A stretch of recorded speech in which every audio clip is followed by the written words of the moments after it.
मी अभ्यासक प्रभाकर कांबळे. आपण आज या ठिकाणी जखीनवाडी या लेणी समूहासाठी भेट देण्यासाठी आलेलो आहोत. या लेणी समूहामध्ये पूर्णपणे या लेणी समूह 25 लेण्यांचा समूह आहे. पूर्ण या कराडमध्ये ज्या कराडच्या जखीनवाडी समूहामध्ये 108 लेण्यांचा समूह आहे. त्याच्यामध्ये चचेगाव असेल, आगाशिव असेल, जखीनवाडी असेल, या त्या 3 ठिकाणी वेगवेगळ्या स्वरूपामध्ये आहे. ही पूर्णपणे थेरवादी परंपरेतील आहे लेणी. कारण या ठिकाणी तुम्हाला कुठल्याही प्रकारचे बोधिसत्व असतील, बुद्ध असतील यांचे शिल्प भेटणार नाही. पण या ठिकाणी तुम्हाला काय भेटेल? स्तूप भेटेल, त्यांची प्रतीकं भेटतील. आणि ही लेणी आहे ही आपण ज्या ठिकाणी बसलेलो आहोत हिला विहार म्हणतात. म्हणजे ज्या ठिकाणी वर्षावासामध्ये बौद्ध भिक्खू येऊन राहत होते त्या ठिकाणी विहार म्हटलं जातं आणि पूजेच्या ठिकाणाला चैत्यगृह म्हटलं जातं. तर ह्या ठिकाणी आपल्याला 2 खोल्या दिसतात. यांना सेल्स म्हणतात आर्किओलॉजी भाषेमध्ये. आणि या 2 सेल्स आहेत. तर या 2 सेल्सचा मध्ये 2 भिक्खू राहत होते. आता आपण बसलोय, आता बरीच जण इथं बाकड्यावरती बसले. या ठिकाणी दगडी बाग आहे. जर पोवाळीसारख्या लेणीमध्ये आपण गेलो तर त्या ठिकाणी आपल्याला दगडी बाग दिसत नाही किंवा या ठिकाणी प्लेअर पण नाही दिसत बाहेर आतल्या साईड. तर जे आपण बाहेर आले जिथं आपण चप्पल काढले किंवा चप्पल जिथं आपण बाहेर काढले तर त्याला वरांडा म्हणतात. त्याच्यातून आपल्याला एक आत हे केलेलं आहे. आता या ठिकाणी आपण पाहतो की 2 छोटे छोटे खड्डे दिसतात बघा. तर त्या ठिकाणी देखील लाकडे पूर्वीच्या काळामध्ये लाकडाचे दरवाजे बसवले जात होते. या ठिकाणी पण या ठिकाणी दिसतात बघा दरवाजे, जेणेकरून त्या भिंतींना पूर्णपणे एकांतवास मिळावा आणि एकांतवास मिळाल्यानंतर तो आत निवांत राहावा. त्याचे ध्यान असते, शून्यागार असेल, सगळ्या गोष्टी त्याला तिथे मिळाल्या. या अशा प्रकारे या लेणीची संरचना असते. आपण पाहतो की बघा साधारणतः आता 7.5 ते 8 फुटाचा आहे. म्हणजे आपल्या घराचा जो छत असतो 10.5 फुटाचा असतो. म्हणजे ती जी परंपरा आहे आपल्याला आता जी आहे ती परंपरा प्राचीन काळापासून आलेल्या या आर्किटेक्चर पासून आलेली आहे. बाहेरच्या बाजूला 2 प्लेअर दिसतात. त्या प्लेअरना पण कोंबणे आहे, त्या चौकोनी प्लेअर आहे. चौकोनी प्लेअर आहे. तर आपण पुढे जाऊया. बाहेरच्या पुढच्या याच्यावरती आपण हे करू. कितव्या शतकात असतील? या लेणीचा कालावधी 2 म्हणजे काही संशोधकांचा गट असा म्हणतो की ह्या लेण्या थेरवादी परंपरेतल्या असल्यामुळे ह्या लेण्या इसवी सनाच्या 2ऱ्या शतकामध्ये निर्माण झालेल्या आहेत. आणि काही गट असा म्हणतो की याच्यामध्ये जरी 2ऱ्या शतकामध्ये तुम्ही म्हणत असाल तर या 4थ्या शतकामधल्या लेण्या आहेत. कारण याच्यामध्ये जो चैत्यगृह आहे, मी पुढे तुम्हाला दाखवतो, चैत्यगृहाचा जो छत्र आहे ते ह्याच्यामध्ये खोदलेला आहे, छतामध्ये खोदलेला आहे. नाही, वरतीच खोदलेला आहे, अंतराळी नाही आहे ते त्याचा. आणि छताचा असा पूर्णपणे त्याचा हे केला आहे, विलकीकरण नाही, पूर्णपणे त्याच्यावर खोदलेला आहे. एक संघ आहे तो तुटलेला आहे पण तो दिसतो आपल्याला आता. त्याच्यामुळं ती एक पद्धत वापरली जाते. त्याचप्रमाणे वरांडा आणि वरांड्याला घेते 3 जे भाग पडतात ते 3 भाग इथं पाडलेले आहेत. एक भाग, दुसरा भाग आणि हा तिसरा भाग. अशा ही 4थ्या शतकातल्या ओळखण्याच्या महत्वाच्या खुणा आहेत की 4थ्या शतकामध्ये. कारण पूर्णपणे डेव्हलपमेंट असते ना, डेव्हलपमेंट झालेली, ते डेव्हलपमेंट या लेण्यांच्या मध्ये दिसते. आणि या लेणीलाच मगधाची शाखा म्हणून काही संशोधक म्हणतात की मगध जे होतं, मगधमध्ये एक त्यावेळेचं कदाचित मगधमध्ये कोणतं तरी विश्वविद्यालय असे होतं त्यावेळेला, नालंदा नाही, मगधमधलं म्हणलं जातं. तर त्याची शाखा इकडे निर्माण केली होती. या ठिकाणी यात बरोबर पलीकडल्या साईडला एक शिलालेख भेटतो. त्याच्यामध्ये त्या शिलालेखाचा अर्थ काही लोक असं लावतात की तो शिलालेख सम्राट अशोकाच्या मुलगीचा आहे की काय, त्याच्यामध्ये तो असं मानलं जातं. मग त्या असा शिलालेख तो त्या 2ऱ्या शतकामध्ये समजलं जातं. काही ठिकाणी 4थ्या शतकामधले. आता आपण पाहूया तो पुढे जाईल तसं. हे विहार आहे. विहाराची संरचना अशी असते. याला 2 खिडक्या पण आहेत आपल्याला दिसतात. म्हणजे पूर्णपणे आता इथं आपल्याला शांत वाटतं, गार वाटतं बघा. आता ज्या बाहेर बरोबर गेलं तर या ठिकाणी पानपोड्या आहेत. तुम्ही एक लक्षात ठेवा, पूर्ण होता पानपोड्या किती आहेत मोजायच्या आणि प्रत्येक लेणीला पानपोडी आहे की नाही. आणि शेवटला मला सांगायचं पानपोड्या आहेत किती आणि कुठल्या. पानपोडी म्हणजे आता आपण पाण्याचं जे हौद आहे जे बाहेरच्या साईडचे आणि लेणीच्या आतल्या साईडचे.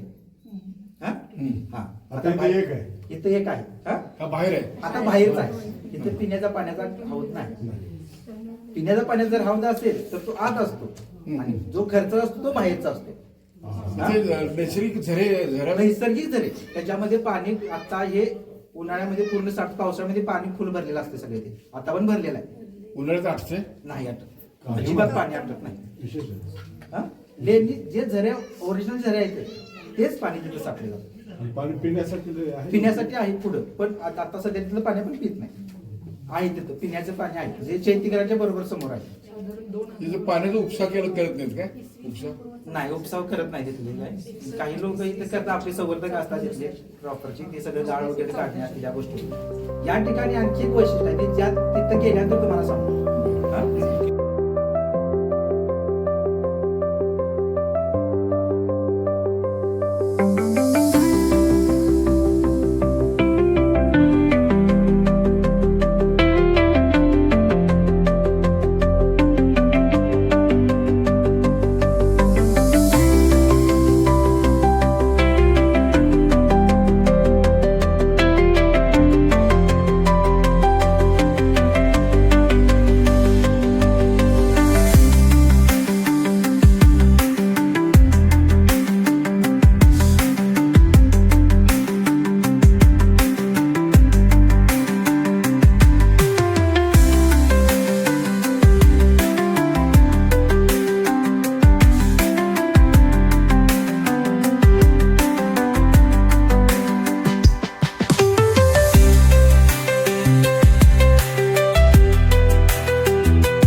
हा.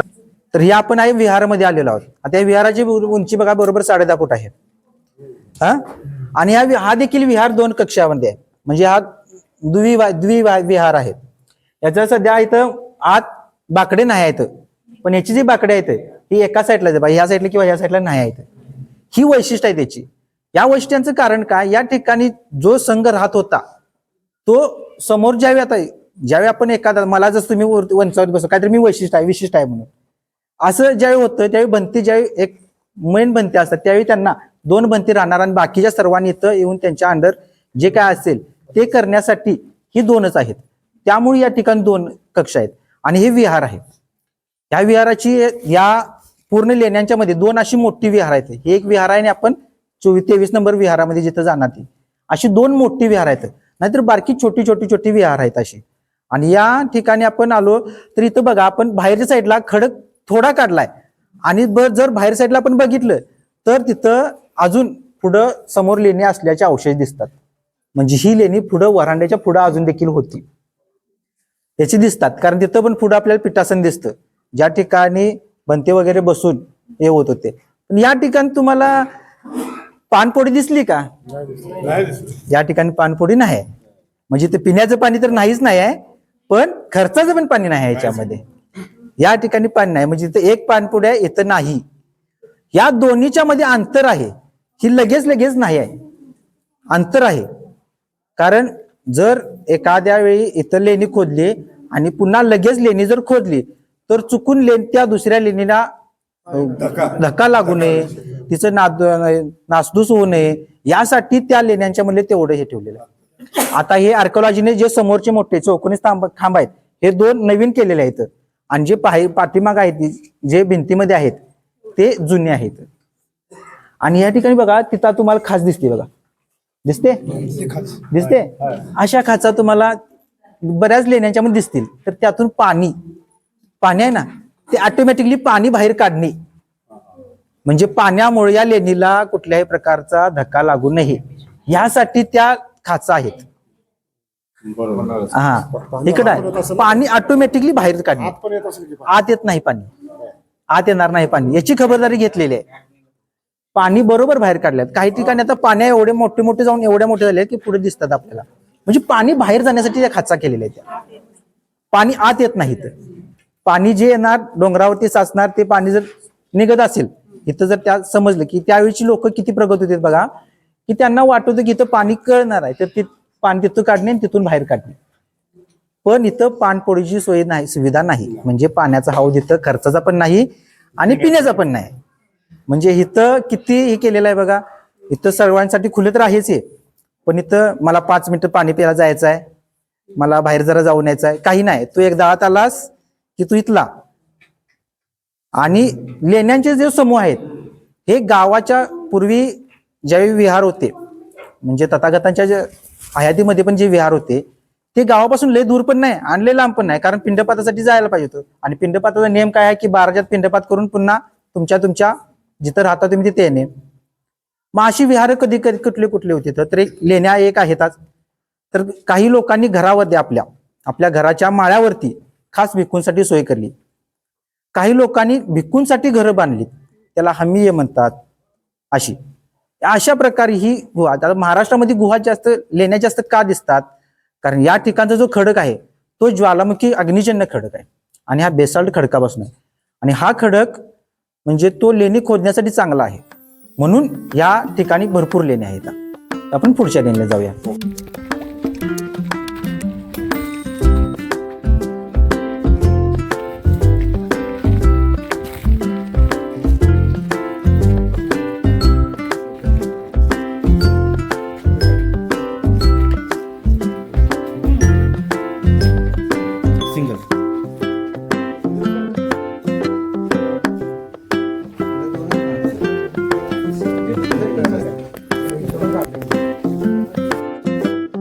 पूर्ण बाहेरचा ओपन स्पेस ठेवलेला आहे त्यांनी. हा, नंतर पडलेला आहे सगळा. इथं तुम्हाला एक हे दिसते बघा, बैठक व्यवस्था दिसते. इथं या खोमण्या आहे म्हणतात त्याला. त्या ठिकाणी लाकडाचे किंवा नंतरच्या कालावधी बसलेल्या मूर्त्या हे आहे. हो, नंबरिंग केलेलं आहे. हे नंबरिंग काय ज्या कालावधीमध्ये खोदली त्याचं नंबरिंग नाही आहे. हे नंबरिंग आर्किओलॉजीनं आपल्या ह्याच्यासाठी माहितीसाठी किंवा सोयीसाठी केलेले आहे. नाही सांगून देतो तिकडे. नाही, आतमध्ये काय नाही आहे, जाता येत नाही एवढे सगळ्यांना. एकदम छोटे आहे. हे झाली वर्षावासानंतर, म्हणजे वर्षावास काही कालावधीमध्ये फक्त वर्षावासामध्ये राहत होते, नंतरच्या कालावधीमध्ये मग नंतर काय कंटिन्यू राहत होते. हो हो हो. हे पण विहार आहे बघा, आणि तेही विहार आहे. 2 विहार इथं आहेत आणि जवळजवळ विहार आहेत. या विहाराचा पण यामध्ये आपल्याला किती एक दिसतो. या ठिकाणी बाहेरचा एक पोर्शन आहे, हा देखील दिसतो. तर आता बांधीव दिसतो बघा पूर्ण. याच्यामध्ये दगडाच्या नक्षी वगैरे आपल्याला दिसतात. या म्हणजे हे नंतरच्या कालावधीमध्ये डेव्हलप करण्याचा प्रयत्न झालेला आहे. या ठिकाणी 2 या लेणीला प्रत्येक नंबरिंग आहेत. हे नंबर आपण म्हणजे त्या लेणीचा कालावधी सांगत नाही, 1 नंबर 2 नंबर 3 नंबर. तर ह्या लेण्यांचा जो नंबर आहे ते ASI ने आपल्या सोयीसाठी म्हणजे लक्षात यावं येण्यासाठी फक्त दिलेले आहेत नंबर. या ठिकाणी पानपोड आहे बघा, बाहेर आहे आणि खर्चाचे आहे. हे विहार आहे, हा विहार आहे.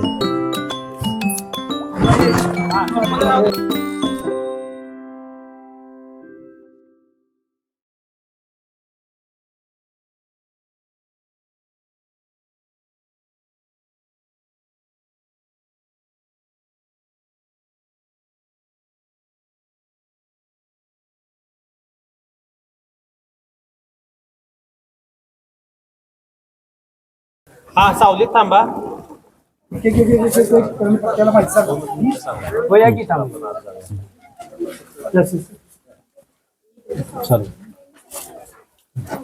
सगळे या सावलीत या. इकडे जागा आहे, इकडे या. इकडे समोर या साईडला. इथे या. इथे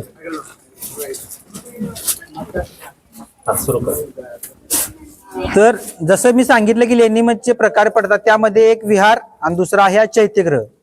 या ठिकाणी आपल्याला दिसतो हा स्तूप दिसतो. आता याला स्तूप आपण म्हणतो, पण याला आर्किओलॉजिक भाषेमध्ये चैत्य म्हणलं जातं, कारण या ठिकाणी कोणत्याही प्रकारचे अस्थिधातू वगैरे नसतात. हा एकाश्म दगडामध्ये कोरलेला असतो. हा चैत्य आहे. याच्या बाहेर आपल्याला पाहतोय की 2 स्तंभ आहेत. या स्तंभांची आठवण जणू काही कारले लेणीमध्ये दिसतो. जो मोठा आहे सिंहस्तंभ, तसा हा सिंहस्तंभ आहे. हा एक सिंहस्तंभ आहे आणि हा चक्रस्तंभ आहे. याच्यामध्ये अष्टकोनी आहे. हा स्तंभ अष्टकोनी आहे. याच्यावर घट, अमलक आणि उलट पिरामिड आणि त्याच्यावरती शाक्यसिंह. बुद्धांना आपण शाक्यसिंह म्हणतो, म्हणून हे प्रतीकांच्या स्वरूपामध्ये जतन केलेलं आहे. त्याचप्रमाणे असाच आहे अष्टकोनी खांब, त्याच्यावरती घट, अमलक आणि हा पिरामिड 3 याचा, आणि त्याच्यावरती अशोक चक्र नाही, त्याला धम्मचक्र म्हणलं जातं. अशोकाला आपण अशोक चक्र म्हणतो, अशोकानं निर्माण केलं म्हणून, पण ऍक्च्युली धम्मचक्र आहे. हे धम्मचक्र काय म्हणतं की सतत गतिमान राहणे.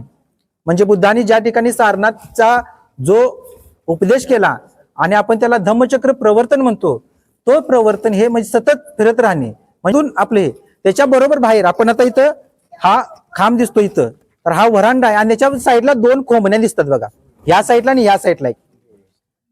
तर या ठिकाणी स्तूप होता लाकडाचा आणि या ठिकाणी मूर्ती होती लाकडाची, असं संशोधकांचं म्हणणं आहे. आणि याच्या बरोबर वरती तुम्ही पाहिला तर वरती खिडकी दिसते बघा चौकोनी, त्याला चैत्य गवाक्ष म्हणतात. वेरूळ सारख्या ठिकाणी जर तुम्ही गेला तर चैत्य गवाक्ष पूर्णपणे असा कलाकृतीपूर्ण आहे, पण इथं तसा दिसत नाही. आणि हा पिंपळाच्या पानाचा आकार देखील नाही आहे, हा चौकोनी आहे. चैत्य गवाक्ष म्हणजे काय, तर त्यातून जो प्रकाश आहे तो पूर्णपणे चैत्यावरती पडणार आणि त्यातून पूर्ण लेणीवरती त्या पूर्ण चैत्यग्रह पूर्ण उजळून निघणार. आता आपण पाहतो की आपण जे आता उभारलोय तर हा सूर्य इकडून इकडे जायला लागलाय, पण चैत्यगृहामध्ये पूर्णपणे उजेड आहे, अंधार नाही.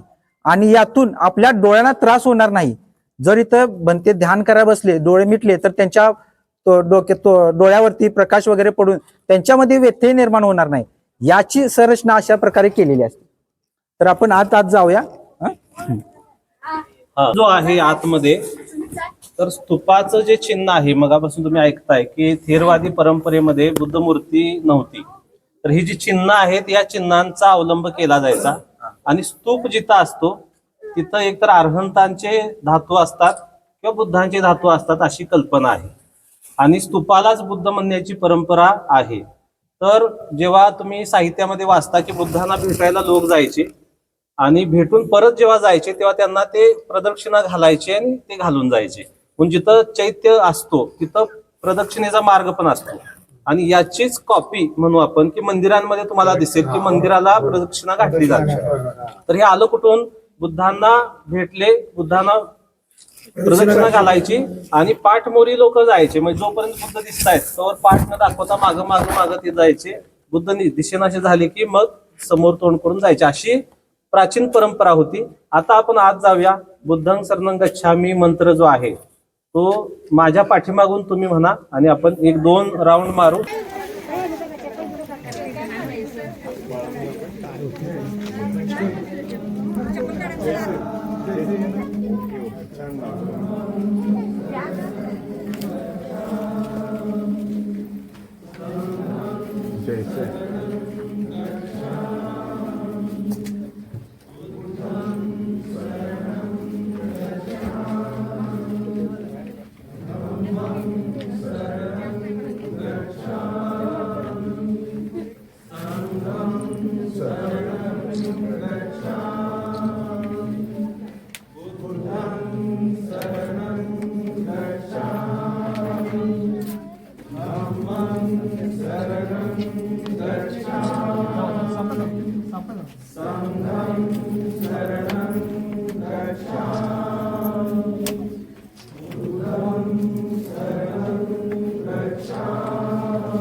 प्रामुख्याने 4 प्रकार पडतात.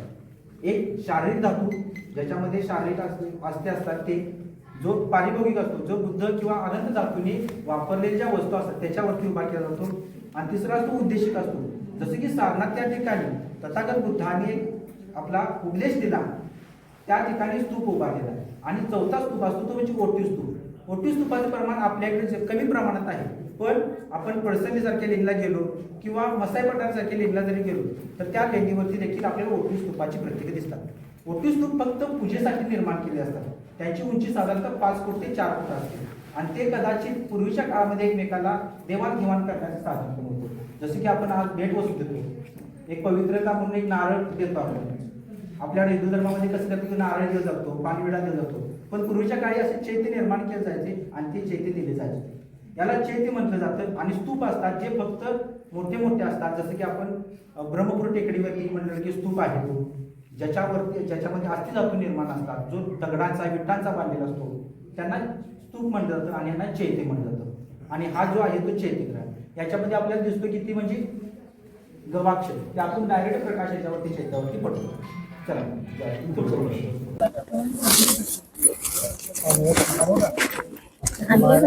आणलं की बॅटरी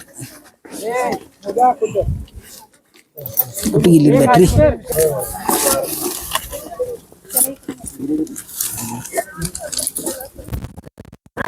म्हणजे बॅटरी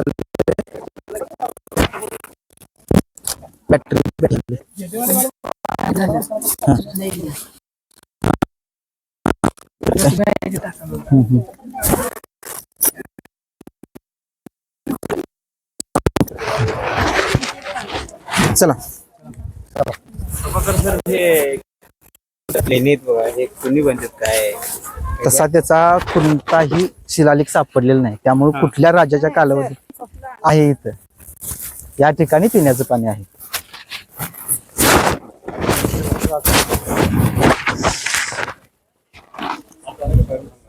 आज ना आज शेतीकडे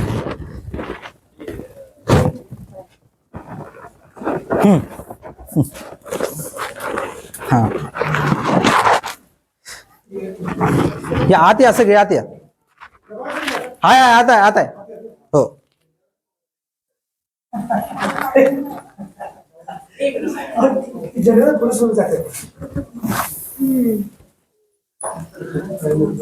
अनिरुद्ध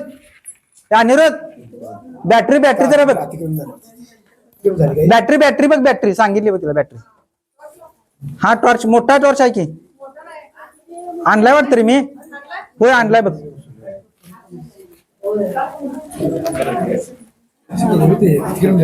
हा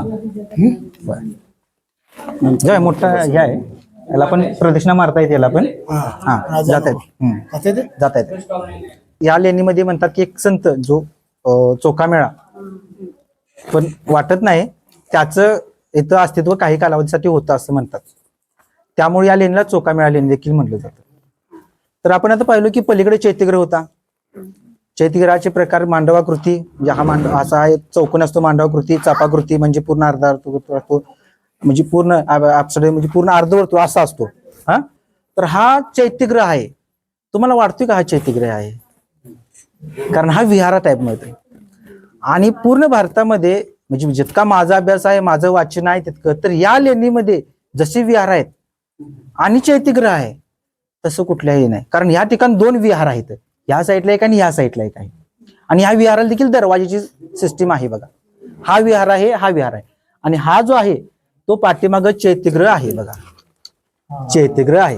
हा याची चैत्य पूर्णपणे दिसते बघा.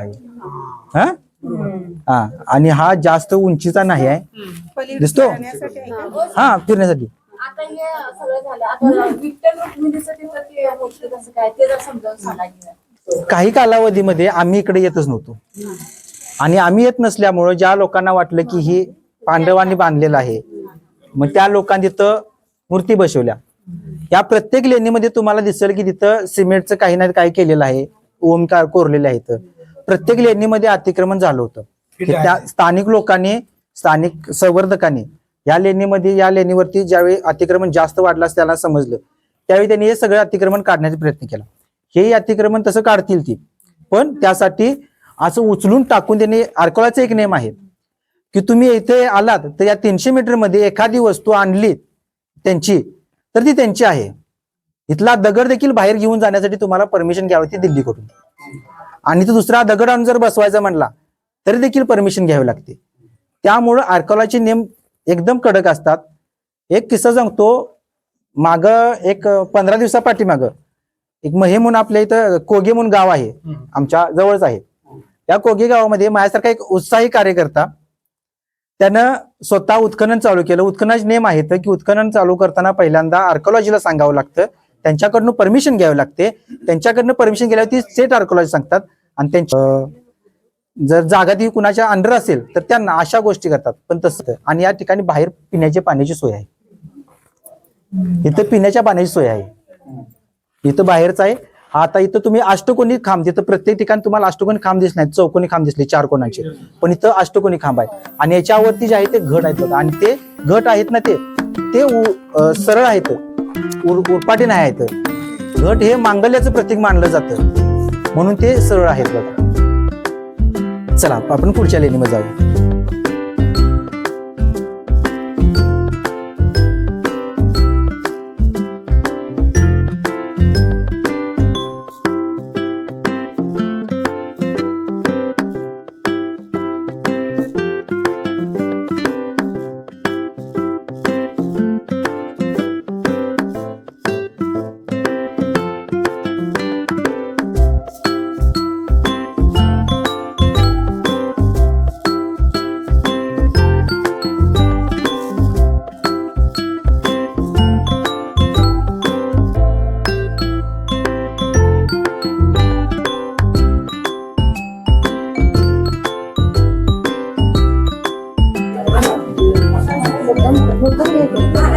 चला चला चला.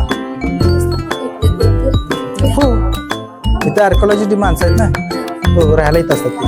हा इथं पुढली टाकायची, इथं नाही पुढे आईचे इथे पुढल्याचे. चला चला चला चला चला चला.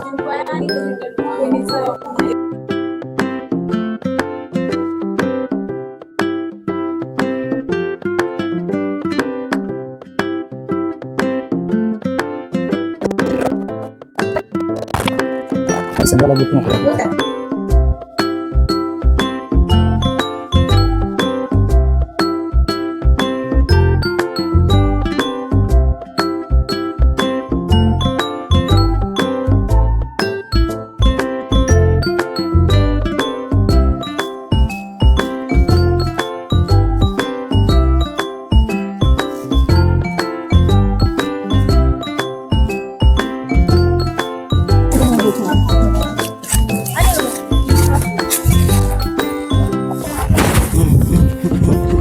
आलो आलो.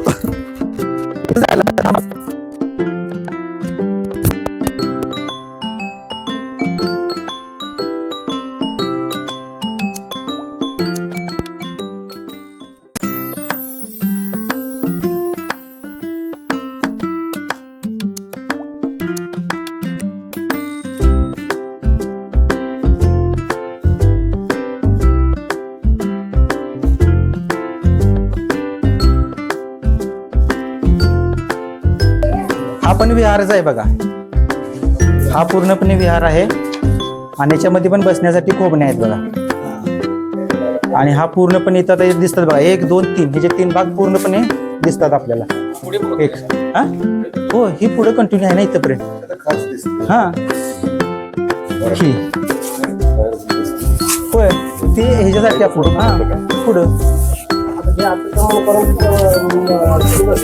मूर्त्या होय त्या चालू आहे त्यावरती प्रोसेस. हा हा हा पण विहारच आहे, असा नॉर्मलीच आहे तो पण. एकच मिनिट.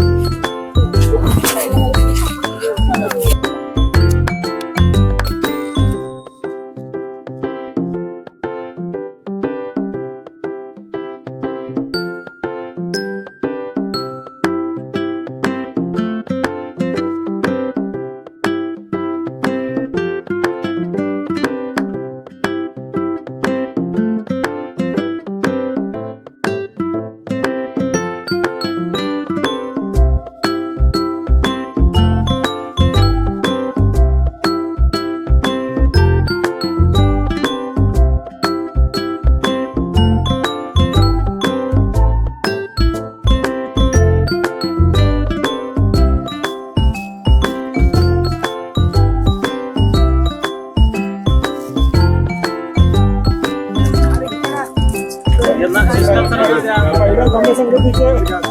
पहिल्या धम्मसंगतीचे अध्यक्ष कोण होते? यशराज शिपाई. साईडला जरा ते आहे इथं जरा. पडशील तिकडं. अहो, सरांना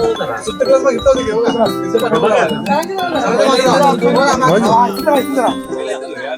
दीक्षित सर. हा येतो सर.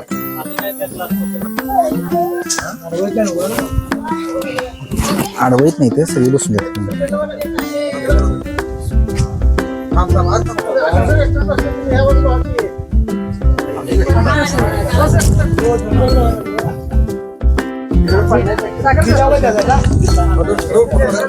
झेंडा इकडे घ्या.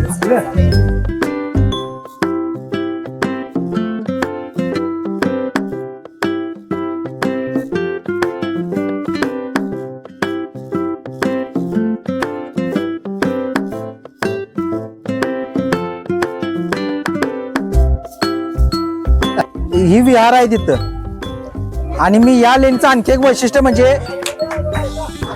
आपण रेन हार्वेस्टिंग सिस्टीमचं नाव ऐकतोय. तर या ठिकाणी रेन हार्वेस्टिंग सिस्टीम आहे. वरती एक कुंड आहे, त्या कुंडातून पाणी इथं येतं आणि या कुंडातून येते तर इथून इथं येतं. या प्रकारे पाणी पूर्णपणे शुद्ध होऊन या ठिकाणी येतं. आणि इथंच या इथं मोठा हौद आहे बघा, हा पण खर्चाचा आहे. आणि याच्या आतमध्ये जर गेलं तर इथं पूर्ण पाण्यात इथं ही जी खोली आहे ही साधारणतः 10 फूट आहे, पण 3 फुटाचीच आहे, जास्त मोठी नाही आहे. म्हणजे फक्त हे पिण्यासाठी पाणी वापरत होते. खर्चाचं पाणी असेल तर जास्त खर्च करतोय माणूस, त्यामुळे मोठी आहे ती.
पडलेला आहे हा पूर्णपणे.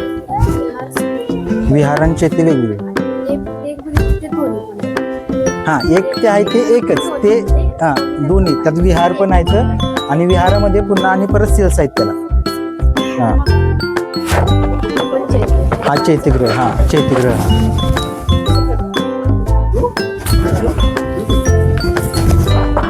हा पण चैत्यगृह पूर्णपणे आणि हा पूर्ण आहे म्हणजे चांगला आहे तशा चांगल्या स्थितीमध्ये.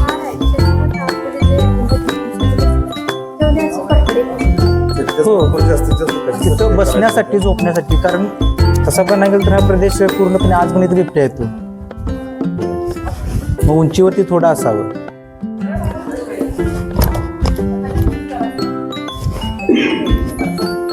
इथं पाणी बघा बाहेर बरोबर पूर्ण काढले, इथं पाणी आत येते डायरेक्ट याच्यावर चैत्यावरती. ते पाणी बाहेरनं बाहेर काढलेलं आहे.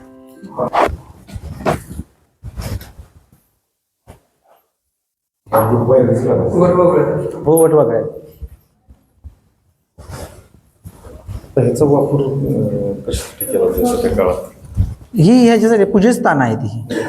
ही पूजा चैत्यग्रह ठिकाणी असते, जिथे चैत्य असेल तिथं हा, विहारामध्ये देसना असेल, निवासासाठी असेल, पण चैत्यग्रहामध्ये निवास वगैरे काहीच नाही. चैत्यग्रहाची पावित्र्य राखण्यासाठीच भयानक प्रमाणात हा. होय, हा एकदम छोटे छोटे पोर्चित आहेत. हा खडकाचं पण प्रमाण बघितलं पाहिजे, पाणी कसं आहे इथं. हा परत आता इथं काही ठिकाणी बघा, तिथं प्रत्येक लेणीमध्ये काही ठिकाणी पूर्ण खडक काढलाय, पण काही ठिकाणी नुसत्याच वाटा ठेवल्या तेवढ्या, म्हणजे 1-2 माणूस असा निवांतपणे जायला एवढाच.